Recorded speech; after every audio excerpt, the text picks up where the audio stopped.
Welcome to another episode of the Food Marketing Mindset Podcast. I'm your host, Holden Rouse. Today, we are diving into the crunchy world of extrusions and inclusions with a very special guest. Alongside me is my co-host, Doug Resh, who is ready to add in his expertise on all things food marketing. That's right, Holden. This introduction sets the stage for an engaging and informative episode with details of food textures and flavors. I can't wait to learn more about irresistible, crunchy, and creative bits that transform our everyday foods into unique experiences. Joining us is Kyle Gibson, who we have the pleasure of speaking with today. Kyle is currently serving as a technical sales manager from CII Foods. Kyle comes with expertise in the elements of these tiny creative components that make a big impact in our food. So whether you're munching on your favorite cereal bar or savoring that creamy ice cream with the perfect cookie dough bite, you've likely encountered Kyle's handiwork. So let's dive into some savory questions. Kyle, we are thrilled to have you here and share your insights on these crunchy topics. Let's get started talking about science. Fantastic. Thank you. Thank you for having me. Yeah, this is exciting. We're happy to have you here. So Kyle, could you give us a taste on what CII Foods is all about and how you've become a favorite in the industry? Sure. So, first and foremost, we are a value-added extrusion company, starting primarily out on what you discussed with different flavored and different colored and size inclusions. That can be in a variety of baked items, bars, cookies, cakes. And so that's where we started. And then we branched out into crisps, texturized proteins, as well as snack type pieces. But I think really we would be amiss to not go back to how it all started. And for us, CII Foods, we were a company that was established in 1990 from our founder, Mr. Robert Hatch. And that is really a good starting point because not only was he already in the industry prior, he was working at interstate bakeries, but he was also a philanthropist. And so before even starting CII Foods, he started this company or this foundation called FINCA. And it stood for the Foundation for International Community Assistance. What he saw was when he was traveling around the world and getting an understanding of people's situations, he saw that those that were either less fortunate, living very close to the poverty line, would never be able to bring themselves up out of it because they lacked the assets or the actual collateral to be able to qualify for loans to build their businesses. So he created the system of microfinance. And what it does is it has all of the individuals within the community pool their resources together and they can apply for these microloans. And in doing so, the way that they can guarantee that they get paid back is everyone is responsible for watching over the other one to making sure that it gets done. So from that is how he then transitioned into starting CII. But the amazing thing with FINCA is that now this program has grown into 45 different countries, 5 different continents, and has a loan portfolio of somewhere around $630 million. So those types of integrity-driven and helping the community really inspired his creation for CII Foods in order to fill gaps in the market and provide food products that can better the consumer. I love that. I've always enjoyed stories on how the founder will take a purpose mission and then drive it into something within the food area because everyone eats and everyone needs good access to good food. I agree. And Exactly. part of the process is there's this fascinating world of extrusions, right? And I think CII Foods works in that realm when they work on the knowledge. Can you share some of the knowledge, I guess, that CII Foods comes with techniques shaping around the future of food and the processing that CII Foods has around extrusions in and of itself? Sure. So, when I look at extrusion, there's such a variety of products that can be made with it. And at CII Foods, we have 7 different production lines in our Leavenworth, Kansas facility. And within those lines, we have the capability of just creating so many different aspects that can be delivered into final products within the food industry. We have a full innovation team that works with our customers to not only, provide the products that they ask for, but then help to improve upon them as well. So a lot of what we do is collaborate with our customers as well as deliver on new ideas that will further drive their business into consumers and create products that consumers might not see on a regular basis, but then will be drawn to continue to consume and purchase and keep that line going. That's interesting. So with all of the manufacturing facilities that you have, or the lines, right, that you've identified, what's your role in terms of the technical sales manager role? I know you come from an extensive background in extrusion as well, so you could talk about a little bit about that. Sure. So, starting out, my journey started in R&D. So I used to run 50 millimeter extruders and do everything from cereal development, crisps, texturized proteins, the full gamut. What my role is now at Cereal Ingredients is because I have that understanding. I work as almost that bridge between our customer and my own internal R&D team. And it's very important because I think one of the aspects of R&D is that we love to create and we love to understand what a customer needs and wants, but we may not always be the best at communicating that. And so what I've grown to be able to do as a technical sales manager is take the knowledge that I have and speak to customers on the level that they'll be able to understand and comprehend what we are trying to deliver to them. Not everyone is scientific and not everyone necessarily understands the nuances that go into it, but the biggest portion of my job is creating that relationship with our customer so that I can then communicate to my R&D team what they're looking for and vice versa. And then going forward, helping to drive these projects forward with my team and all the support that I receive, because the team I work with, I would not be able to get half of what I get done without them. They truly do a lot of the work and they support me beyond belief. So that is really my role of trying to drive new projects forward and establishing those relationships with our customers so they want to continue to work with us. It's very important of how we work with our customers, specifically on the integrity and the transparency of what we do here at CII Foods. No, that's really good. I've always enjoyed stories of people that really work well with the team and everyone's happy and they're actually accomplishing a lot and growing a business. So actually, I'm sure you worked on so many different products with extrusion, and extrusion's also labeled as like the Swiss Army knife of food processing. Are you able to share an instance on where this versatility was a game changer for a product at CII Foods? Yeah, I think one of the things I want to bring up, and it's kind of one of the areas where we first got started at, was previously I spoke about our founder, Mr. Robert Hatch, and we started CII. He started as a means of delivering products to consumers, but also trying to find gaps in products or things that were missing. He came from the bakery industry. And so one of the big things we do is we actually are able to produce cinnamon inclusions.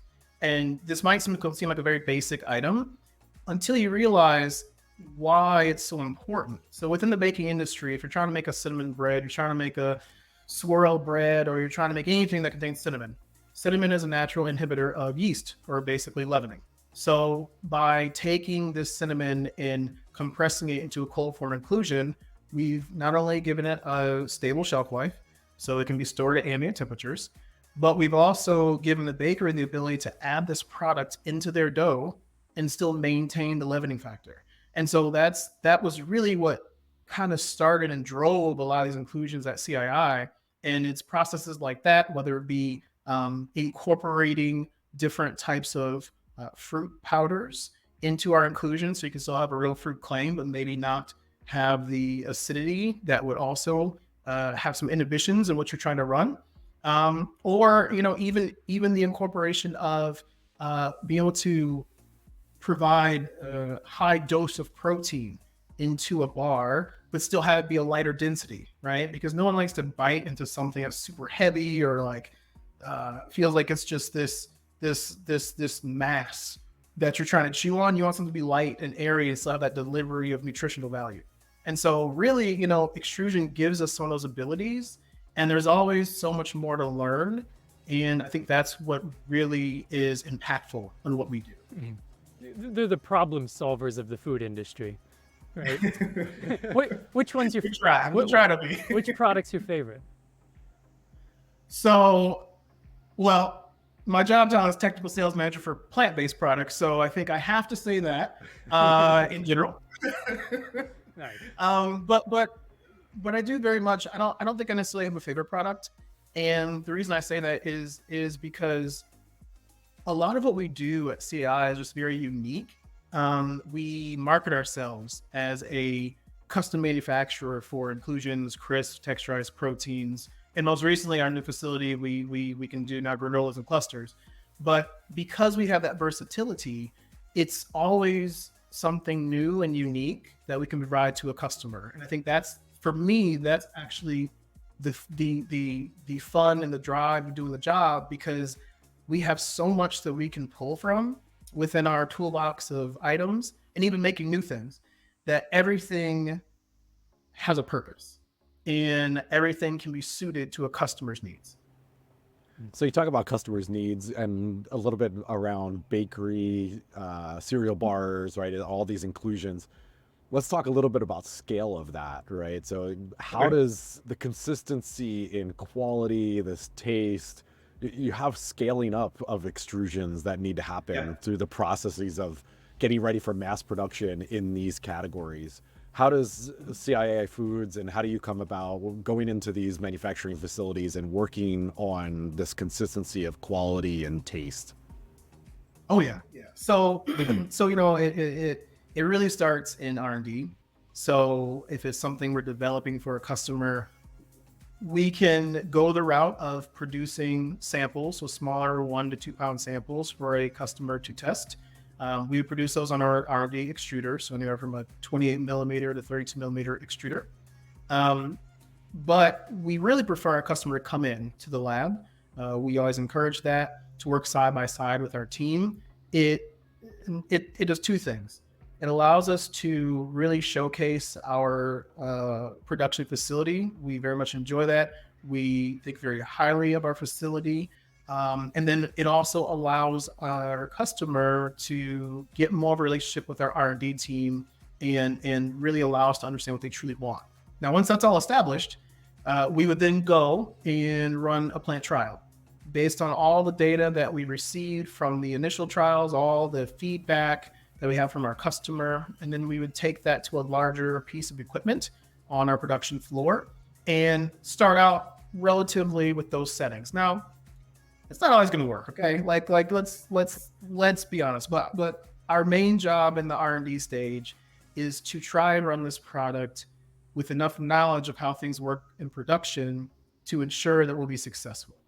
And so once that's done, we run in the production and we get a product that is hopefully a match, or at least very similar to what we received in R&D. I say similar because within production, there's always some slight changes. The machinery is bigger, there's more energy, you're running at a faster rate. So you have to account for that. Once that's agreed upon, then we go ahead and we go into actual production. And with that, we monitor the product for about 3 more runs, and we collect all the data so we can make sure that all the specifications we put in place line up with what we've done with R&D. And in order to do that, we have a fantastic quality team. They are running checks on this product on the lines. They're taking everything from densities to color readings to hydration ratios to water activities. We do have a LAB in our lab, so we can take specific color measurements to make sure it's within the bounds of what's required. And that's really how we make sure and control the consistencies of what we're doing. With every company, they all have quality teams, and they are really that first line of almost defense to make sure that what we're putting out the door is going to align with what our customer has requested and developed with us from the start. I think I can attest to the fact that from a previous employer that you and I have worked side by side with, there's many challenges along the way when it comes to heat and extrusions and I know you're one of the best in the industry for that reason. So thanks. Now I want to take things a step back from scale up. I want to go from concept to consumer. How's that process like? What's the journey? And what are some of the key considerations for each stage? Sure. So, it's kind of twofold. We work with customers where we present ideas to them on something that we may have identified within their product line and say, hey, we've been working on something. This might align with what you currently have, and you might have an ability to branch off. Or the consumer may come to us and say something very vague. Okay. So let's say, hey, I'm working on a cereal bar and I want a protein crisp. Okay, great. So from that standpoint, now there's a lot of questions, right? Okay, well, what kind of protein do you want? How much protein do you want?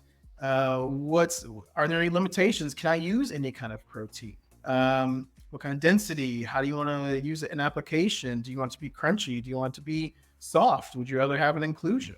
So it's all these questions that eventually drill into a relatively final product. And it's important to ask all these questions, because the one thing we never want to do is I always like to talk to customers, and I always like to tell them, let's take the time and go through all these vital questions so that we're not wasting each other's time.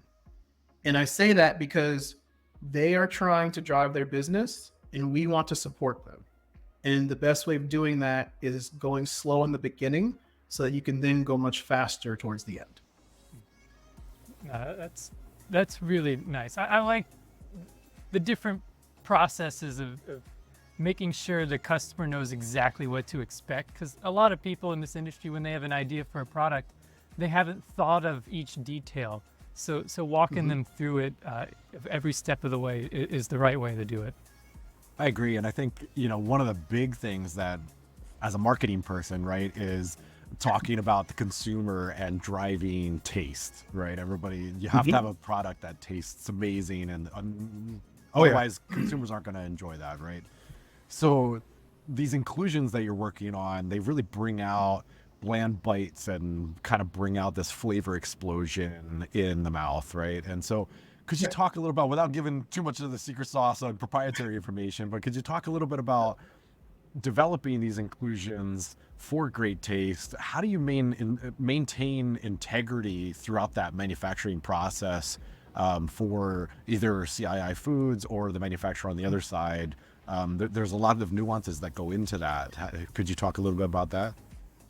Yeah, so I think the biggest thing with our cold form inclusions is that it really has a lot to do, two things, with the formulation of how we create the flour blend that will inherently be fed into the extruder, but then also the processing parameters. That's kind of that secret sauce of what allows us to make these items, and to your point, have them stand up to transport, whether they're moving throughout a system at another customer's facility. And with that, we have some abilities. So some customers say, hey, I would like an inclusion that holds up entirely through the baking process. So we can formulate to that aspect. We can formulate to have some textural components where it might be kind of gooey after it's cooked. We do topical grinds as well that provide some crunch potentially to a product. And so truly it's the way that the processing is done within our extruder, and also kind of the know-how. There have been, and there are, a lot of people on our R&D team that have so much experience with these types of products, and it's a full range. It can be, natural color, natural flavor. We can do organic products, non-GMO. We can do no sugar added. We can do just colors. If you want to just have something that delivers on the color but no flavor whatsoever, we can also do that. And it's really that know-how from the team to understand what the customer is looking for and then try to deliver on that. And that's something that I think CII really shines on is the experience, not only within the R&D team but also within production, and with the management team as well. That's great. And I know you talked a little bit about texture, and I saw a report that Mintel released publicly on their Snacks and Sweets Expo, and how much satisfaction people are getting out of texture and the role of that within the consumer base, what they're trying to do. So could you talk a little bit about how CII Foods manipulates the extrusion process to create textures that consumers love based off of something like what we saw in the Mintel report and Snacks and Sweets Expo? Yeah. So I think that's a really cool process as well, because when you talk about texture, it's not only about what the consumer's perception is of it, it's about what they are relating it to. So if you're making different products, we typically will look at a baseline of what we're trying to either mimic or be similar to. Because, and I'm sure, as you know, Doug, right, from a marketing perspective, you need to make sure that you're presenting in the right way so people know what to expect, right? And so with extrusion, we have the ability to make things very dense, to make things very hard. We have the ability to make them soft and light and airy. If you think of like a very light snack puff, from a texturized protein standpoint, we can manipulate the hydration ratios of them so they might pick up more liquid component, which inherently delivers on harder textures or softer textures. Another thing people don't think about is the shape. We have the ability to change shapes of products, and the eating experience is different depending on if there's more surface area, depending on if it's a ball, if it's a stick, if it's a flat square piece. So having that ability to manipulate all of these aspects within a product really opens the door for innovation in what we can provide the customers. So yeah, that's to me, that's the great portion of what we do, because there's so much that we can do with these machines. Yeah, I like that. And I think by talking about Mintel, I think we got to talk about another trend, but to us, it's more than a trend now. It's part of the new norm. It's better for you products. And I think, I want to know how CII Foods inclusions is not just about adding flavor and texture, but what are they doing in terms of making more nutritional inclusions? Sure. And so I look at it as a couple of different areas. So inherently, when we speak of inclusions, it's a lot of the sweet products. It's a lot of things going to the baking bars. But I also look at crisps or direct expanded products as inclusions as well. Because now what we're seeing is we are seeing consumers being drawn to not only quick snacks, but as you mentioned, better for you snacks. So you can incorporate anything from high fiber pieces, not necessarily the main matrix of the product, but at least the incorporation of it as a topical. You can do protein products. You can also do a combination of both. We've also worked with a product called Slimbiome, and that is a type of probiotic. It's supposed to support gut health, keep your blood glucose levels fairly stable when eating it, and also provide a form of satiety. So it naturally helps out with food cravings. And there's actually been some studies done on it recently. I think the most recent one I saw was in 2023.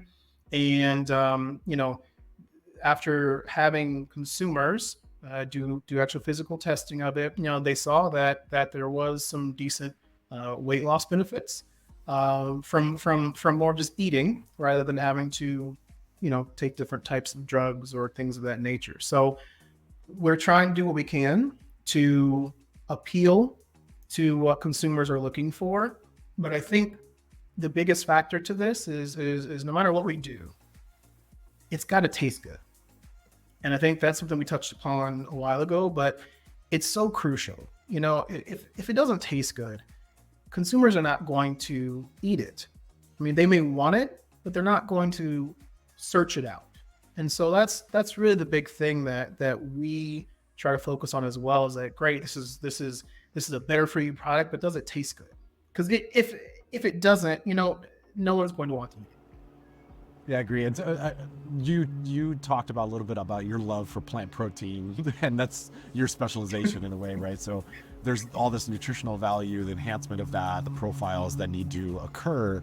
You have taste that is a big challenge here, right? Potentially. So how do you draw upon that without compromising the taste? Do you add flavors into the mix, or what, how are you working around that realm of taste?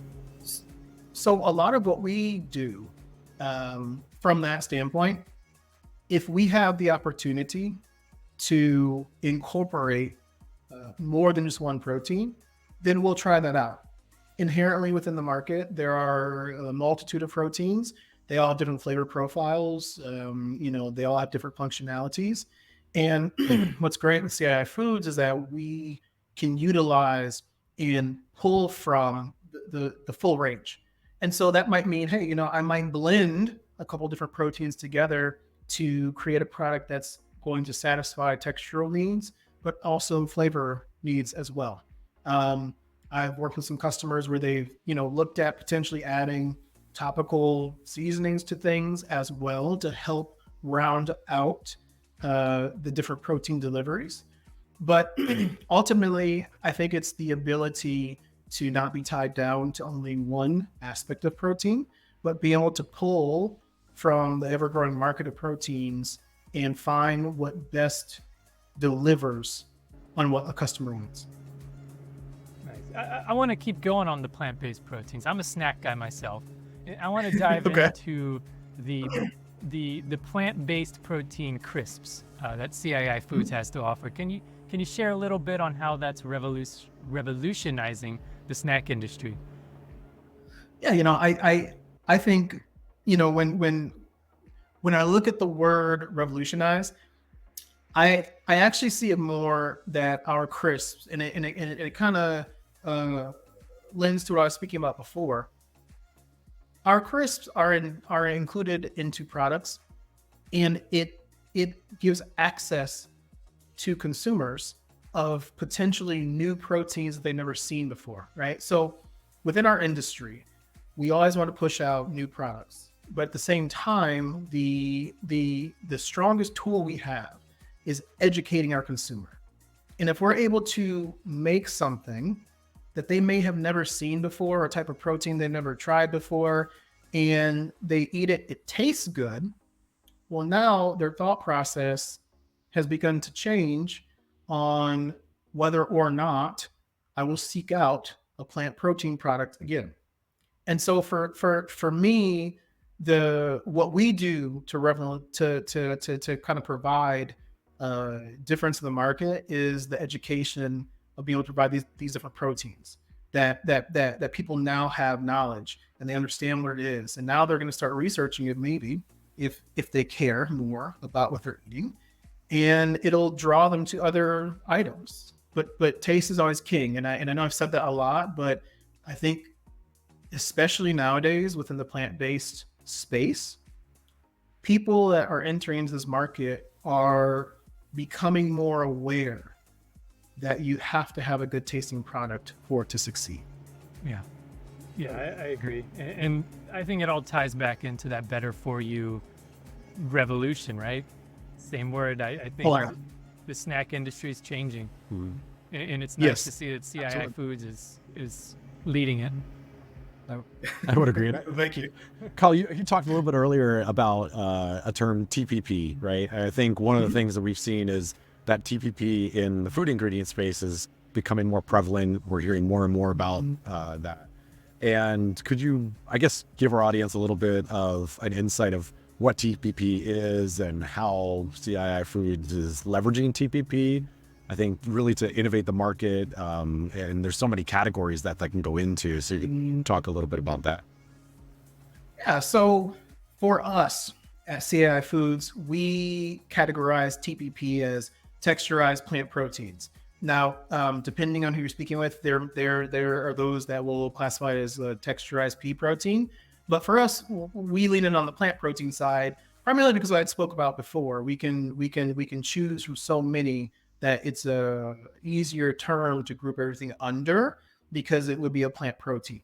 Now, in regards to how we are utilizing it, I mean, we spoke about different textural components and what extrusion does to change those. The same is true for texturized proteins.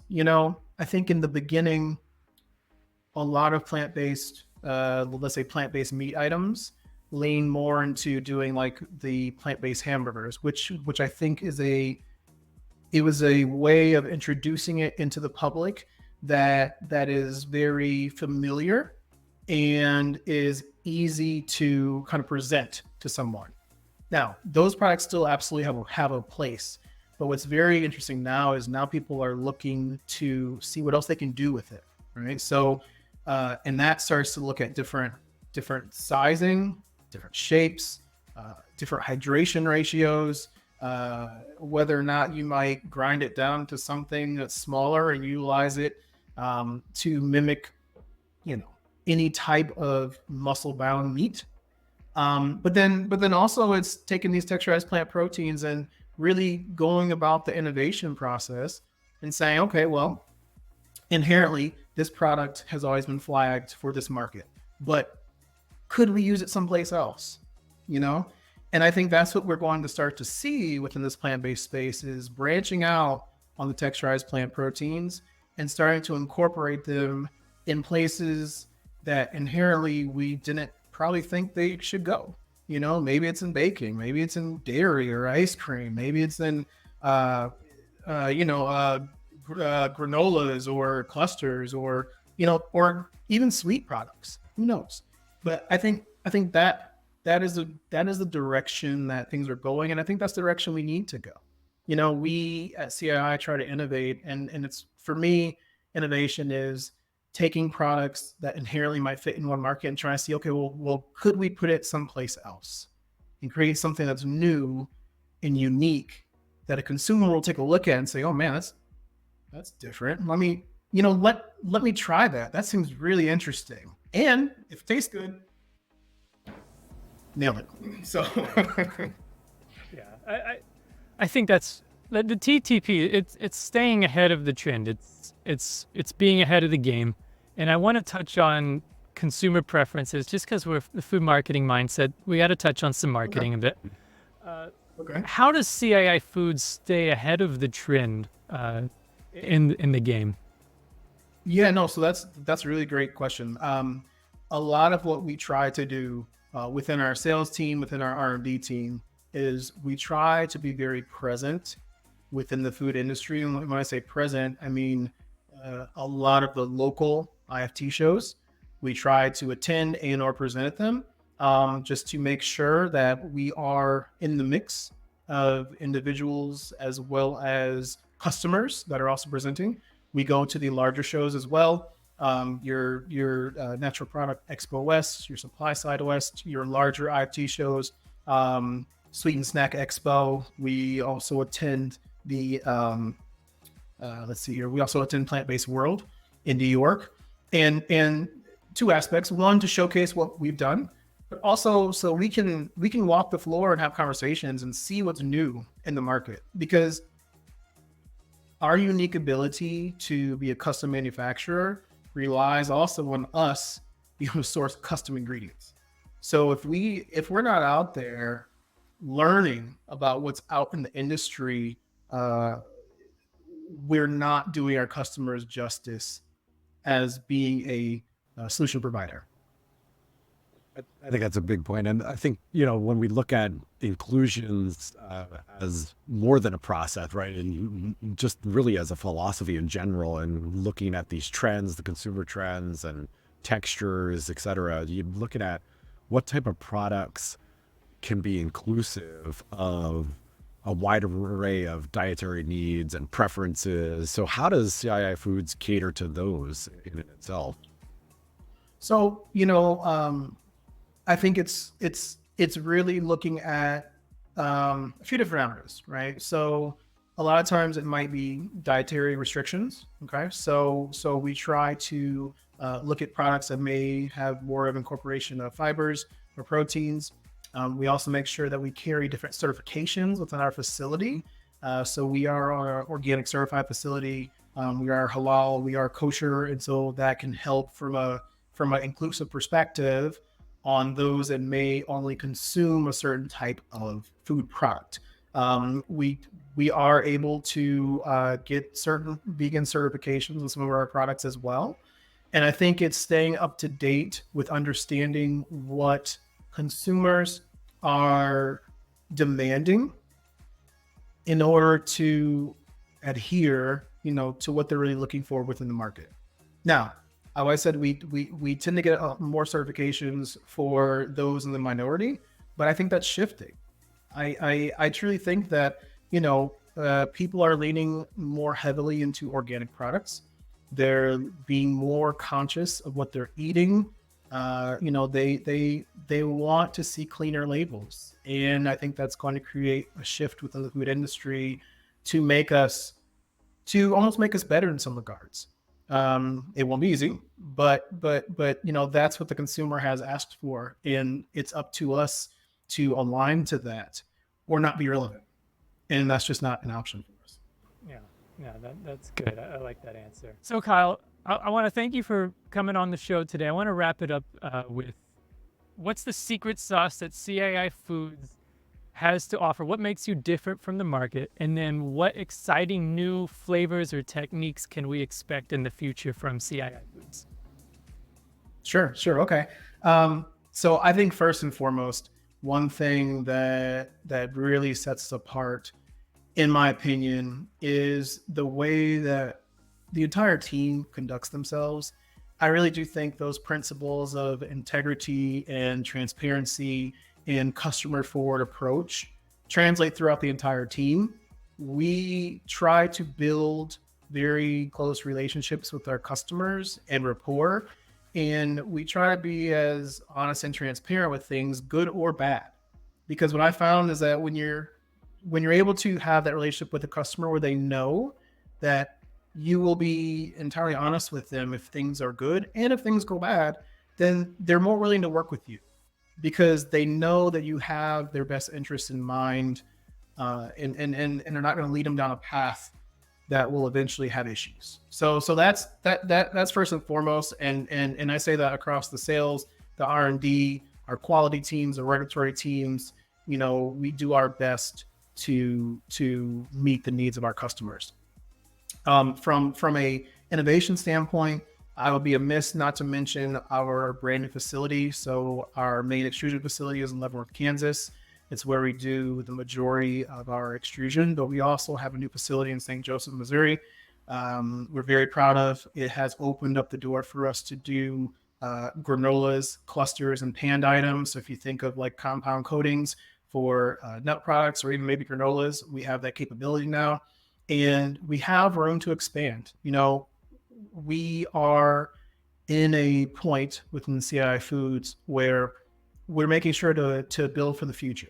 So at that St. Joseph facility, we have built it. So if we need to, we can either add more extruders to the facility, or we can add additional granola lines. But it's there. So in the event that something comes up, we wouldn't have to shut down any kind of line at our Leavenworth, Kansas facility. We could purchase an extruder, set it up in St. Joseph, Missouri, and keep on rolling.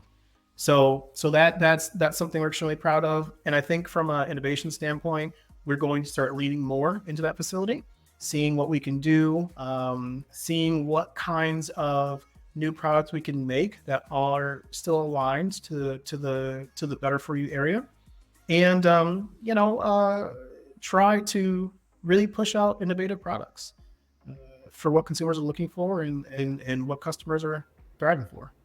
That's great, Kyle. And I think it sounds like a follow-up episode is going to be in Kansas. The three of us sitting down talking about compound coatings, because we didn't even touch about that today, but we will in the future. We're going to do this again and sit down about and maybe taste some products as well in front of you. So sure, hopefully, absolutely, yeah. So Kyle, thank you so much for being here today and really talking to our audience about the world of extrusions and inclusions, something that they probably may have not even heard of before. So maybe they learned something new today, and really the techniques involved. And so thank you so much for being on our show today. No, thank you for having me. I very much appreciate it. I love talking about these things, and it's what's been driving my career. So thank you. Thank you, Kyle. It's been a pleasure speaking with you. It's been a fun episode. Yeah. Fantastic. And that's a wrap on today's episode with Food Marketing Mindset. I'm Holden Rouse. And I'm Doug Resh. And a big thank you to the visionary food marketer who shared their secret sauce with us, Kyle Gibson. Remember, the world of food marketing is everywhere. It's powerful and it's effective. Don't forget to subscribe, leave us a review, and share this podcast with fellow innovators. For more delicious content, follow us on our social channels and visit our website. Stay tuned for another serving of the Food Marketing Mindset, where your appetite for growth meets the taste of triumph. Stay seasoned, stay inspired, until we meet again on the next episode of Food Marketing Mindset.